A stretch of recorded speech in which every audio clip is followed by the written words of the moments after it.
네, 기자수첩 다시 돌아왔습니다. 천정부지로 치솟는 인플레이션과 경미한 형량 또 약화된 치안력으로 인해서 LA에서 빈집이나 업소, 차량을 노리는 경범죄에서부터 살인과 성범죄를 포함한 강력범죄까지 범죄율이 계속해서 늘어나고 있습니다. 그런데 더 큰 문제는 증가하는 범죄율로 범죄 경보가 내려진데도 불구하고 용의자 검거는 큰 폭으로 감소했다는 겁니다. 범죄자들에게 관대해진 검찰의 형 집행과 LAPD 운영 예산 축소 등으로 검거율 감소로 이어졌다는 분석입니다. 범죄율과 검거율이 계속해서 차이를 벌여나가면서 이에 따른 치안 공백 여파는 주민들이 고스란히 떠안고 있습니다. 전혜지 기자와 함께 이야기 나눠보겠습니다. 네, 정 기자, LA 범죄율이 증가했다는 소식이 지속적으로 보도가 되고 있는데 그렇다면 얼마나 심각한 수준입니까? 네, LAPD 범죄율 통계를 보면 올해 2분기 6월 말까지 올해 들어 LA에서 발생한 강력범죄는 15,700여 건, 재산범죄는 약 5만 건입니다. 팬데믹 초기였던 지난 2020년 같은 기간과 비교하면 거의 10%, 지난해와 비교하면 12% 넘게 늘어난 수치입니다. 네. 이건 LA 지역 전체 통계인데 특히 살인과 총격 사건이 급증했습니다. 살인 사건은 25%, 총격 사건은 50% 늘어났습니다. LA 한인타운에서도 지속적으로 범죄가 발생하고 있죠. 네, 맞습니다. 지난 4일 독립기념일이었죠. LA 한인타운 대로변에 한인이 운영하는 상점 2곳이 잇따라 절도 피해를 입었습니다. 피해 업주에 따르면 새벽에 용의자가 상점 유리창을 부수고 침입했다고 하는데요. 다행히 별다른 재산 피해는 없었지만 구석진 곳이 아니라 대로변에 있던 상점이라 우려를 더했습니다. 또 지난 4월에도 비슷한 피해가 한인타운에서 발생했었죠. 지난 4월 13일에도 새벽에 LA 한인타운 웨스턴길에 위치한 식당 3곳에서 절도 사건이 잇따라 발생했습니다. 절도범은 나란히 위치해 있던 식당 3곳의 유리문을 깨고 침입한 뒤 수천 달러 상당의 현금을 훔치고 달아났습니다. 업소만 대상이 아닙니다.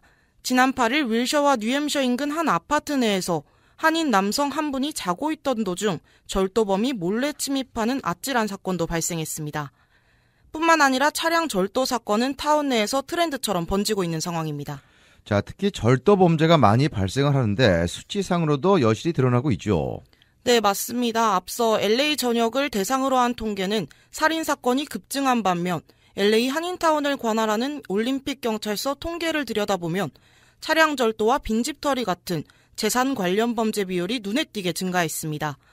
강력범죄에는 살인이나 강간, 미행 강도를 포함한 각종 강도 사건, 가중폭행이 포함되는데요.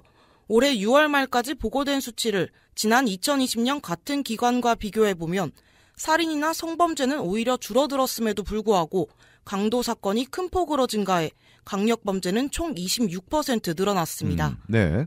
또 빈집털이나 절도와 같은 재산범죄는 15% 이상 증가했습니다. 특히 차량 도난 사건 증가율이 상당한데요. 약 65%나 증가했습니다. 이는 매달 120건 보고되는 꼴이고 평균 주민 4명 정도가 매일 차량 절도를 당한다는 겁니다. 하지만 차량 절도의 경우 피해 규모가 작은 경우가 많아 신고하지 않는 경우가 대다수입니다. 그래서 실제 수치는 더욱 클 것으로 짐작됩니다.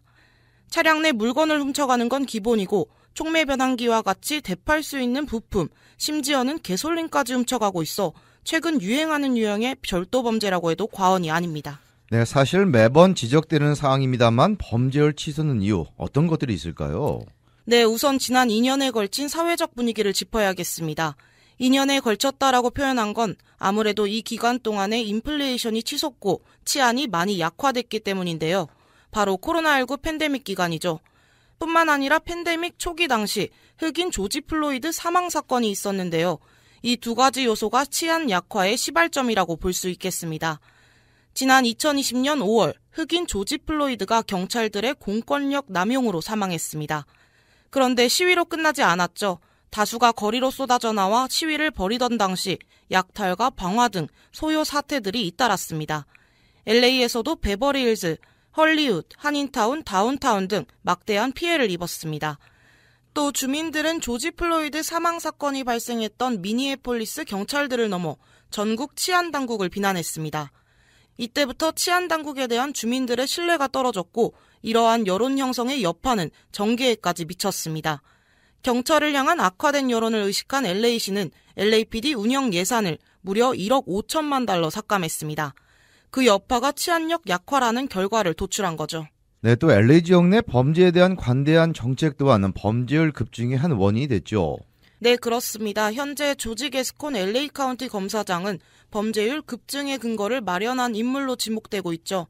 비난은 물론 리콜 위기에 직면한 상황입니다. 취임하면서부터 청소년 범죄자 보호 전환 프로그램을 시행하고 제로베일, 보석금 없이 풀어주는 무보석금 석방 제도를 도입하는 등 범죄자에 관대한 정책을 펼쳐왔습니다. 실제로 지난해의 경우 LA 카운티 검찰은 경찰이 체포한 경범죄의 43%만 기소했는데 레이시 전 검사장 시절의 경우 88%가 기소된 것과 비교하면 너무 대조됩니다. 그런데 이런 정책이 LAPD 예산 삭감, 인력 감축과 맞물리면서 최악의 치안 약화를 초래했고 범죄자들에게는 최적의 조건이 만들어졌습니다.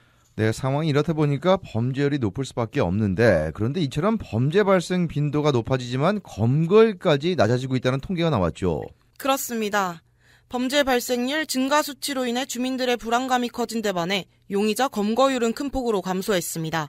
LA에서 올해 들어 체포된 용의자는 3만 1천여 명으로 2년 전 같은 기간보다 오히려 15.8%로 줄어들었습니다. LA 한인타운을 관할하는 올림픽 경찰서의 검거율은 14.4% 줄었는데요. 앞서 말씀드린 미행강도 사건 검거율은 48%, 절도 사건은 28%로 각각 감소했습니다.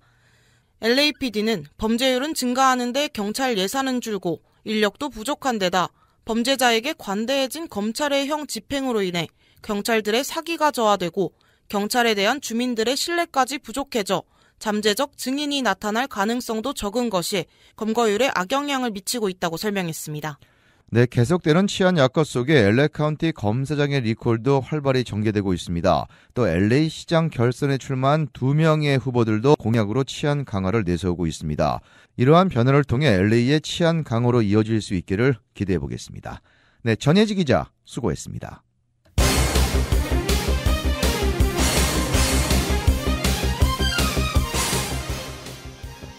이번 주 기자수첩은 여기까지입니다. 건강하고 편안한 주말 보내시기 바랍니다. 지금까지 기자수첩 진행의 김윤재였습니다. 감사합니다.